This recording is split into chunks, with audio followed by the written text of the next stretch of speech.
আমি বলছি না আইএসএফ এর ঝান্ডা নিয়ে ঘুরুন, তৃণমূলের ঝান্ডা নিয়ে ঘুরুন, আইএসএফ এর বিরোধিতা করুন, চরম বিরোধিতা করুন, কিন্তু যখন ভোট দিতে যাবে ভোটটা আগামীর কথা ভেবে এই সমাজ বিরোধীদের হাত থেকে যদি আপনারা মুক্তি পেতে চান তাহলে খাম চিহ্নে ভোট দিন, বামেদের সমর্থন নিয়ে খামের এখানে দাঁড়ান। পাঠ কেন করছি, আগেও তৃণমূল ছিল, এখনো তৃণমূল আছে। এই নটোরিয়াস ক্রিমিনালটা, এই তৃণমূলের নেতারা, প্রধান উপপ্রধান যারাই আছে, এত নোংরামি করতো না। 21 থেকে 23 ভাঙড়ে খুনোখুনি হয়নি, হানাহানি হয়নি, রাজনৈতিক চাপ উত্তাপ ছিল, ঠেলাঠেলি হয়েছে, আইএসএফ এর ছেলেদের নামে মিথ্যা মামলা দিয়েছে, পুলিশকে মিথ্যা ভাবে লেলিয়ে দিয়ে ছুটকা দিয়েছে, সব হয়েছে, কিন্তু কোন মায় তার সন্তান হারা হয়নি, কোন বোন তার স্বামী হারা হয়নি, কোন কন্যা তার পিতা হারা হয়নি। কিন্তু 23-এর পর থেকে 26 এই পাঠটা দেখলে দেখা যাবে ভাঙড়ের শাসক দলের দ্বারা আইএসএফ এর একাধিক কর্মীকে খুন হতে হয়েছে, কেউ স্বামী হারা হয়েছে, কেউ পিতা হারা হয়েছে, কেউ পুত্র হারা হয়েছে। শুধু তাই নয়, তৃণমূলের নেতা জলদাবাড়ির অঞ্চল সভাপতি রাজ্জাক থাকে, আবার এখানে যিনি চূড়াফুল্লে দাঁড়িয়েছেন তৃণমূলের সরকার সাহেবের ঘনিষ্ঠটা খুন করেছেন, এইও দৃশ্য আমাদেরকে দেখতে হয়েছে। তারা যা করতো তোলাবাজি আমরা জানি, এবার জন্ম লগ্ন থেকে এদের তোলাবাজি দলটাতে জানি এটা আমরা, কিন্তু এইভাবে কি বলছে বুঝে আসছে। 2021 থেকে 2023 আমি ভাঙড়ের আমার রাজনৈতিক জীবনটাকে এমএলএটাকে এমএলসি থেকে দুটো ভাগে ভাগে করেছি। একটা হচ্ছে 2021 থেকে 2023, একটা 2023 থেকে 2026। ভাবতে পেরেছে এটা গণতন্ত্র? আমি সত্যি অবাক হয়ে যাচ্ছি, এই কালচার কিন্তু ভাঙড়ে ছিল না। আমি 5 বছরের বিধায়কের এই প্রথম শুনছি কিন্তু এটা। তাহলে ভাবার চেষ্টা করুন এই কালচার আমদানি ভাঙড়ে কে করলো।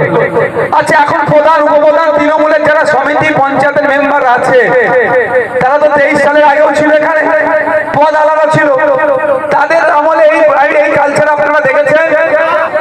কালচারের জন্ম দিল আগের নেতা, এরাও নেতা, এই নেতাগুলি আগে ছিল, এখন এত বিগড়েছে কেন? কেন পূর্ব থেকে যে এসেছে এদের কানে বিষ ঢুকিয়েছে, এদের কানে বিষ ঢুকিয়ে এই নেতাগুলোকে আজকে খুনি বানাচ্ছে, এই নেতাগুলোকে আজকে শাটডাউন করার লিডার বানাচ্ছে, এই নেতাগুলোকে আজকে যত রকম সমাজের অনৈতিক কাজ করতে হবে তার দিকে ঠেলে দিচ্ছে। তাই ভাঙড়ের যারা তৃণমূলের নেতারা আছে তাদেরকে বলবো একটু রেজ্জাক খাকে দেখে দেখুন, শিক্ষা নেই। রেজ্জাক খার সাথে ওনার বনিবনা ঠিকঠাক হয়নি, কে কতটা হয়তো কন্ট্রোল করবে তার হয়তো লড়াই ছিল, আদর্শগত লড়াই কি ছিল বলতে পারবো না। দেখুন রেজ্জাক খাকে খুন করিয়ে আবার তিনি সাধু সাজছেন। এখন আজকে যাদেরকে দিয়ে এই শাটডাউনটা করালেন, দোকান বন্ধ করালেন, এতটুকু শুধু বলে রাখি আপনারা একটু খোঁজ নিয়ে দেখুন শাহজাহান শেখ আজকে সে কোথায় আছে। আপনি একটা বুথের একটা এলাকার আপনি মস্তান নিজেকে প্রমাণ করতে চাইছেন, আর উনি একটা লোকসভার মস্তানি করতে, একটা লোকসভাকে জিতিয়ে দেওয়ার যিনি ক্ষমতা থাকতো সে এখন জেলে বসছে, দল কিন্তু তার পাশে দাঁড়াচ্ছে না।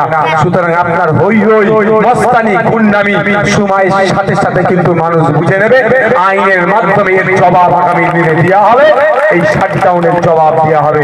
তবে মানুষজনদেরকে বলবো, অন্য বক্তব্য দিতাম, এখন বলবো যদি আপনারা আগামী 5 বছর নয় যুগ যুগ ধরে এই ধরনের সমাজ বিরোধীদের হাত থেকে বাঁচতে চান তাহলে এই বুদ্ধি সব থেকে বেশি লিড দিয়ে ওদেরকে প্রমাণ করে দেন তোমার গুন্ডামি মস্তানি আমার কাছে তুচ্ছ, আমি গণতান্ত্রিক প্রক্রিয়ায় তোমাকে হারিয়েছি, এটা প্রমাণ দিতে হবে।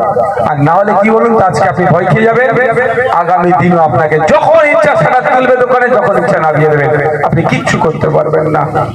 আর এর মূল হোতা ওই ভাঙড়ে ভোটে দাঁড়িয়েছে আমাদের ওই ক্যানিং পূর্ব থেকে সে নটোরিয়াস ক্রিমিনালটা। তারপরেও বলবো পুলিশ প্রশাসনকে এগুলো একটু লক্ষ্য রাখুন, এগুলো আপনাদের দায়িত্ব। এই অন্যায় প্রশ্রয় দেওয়া যায় না। যদি মনে করেন শওকত বাবু বলে দিয়েছে, অমুক বাবু বলে দিয়েছেন, তমুক বাবু বলে দিয়েছেন, এতটুকু শুধু বলতে চাই আপনার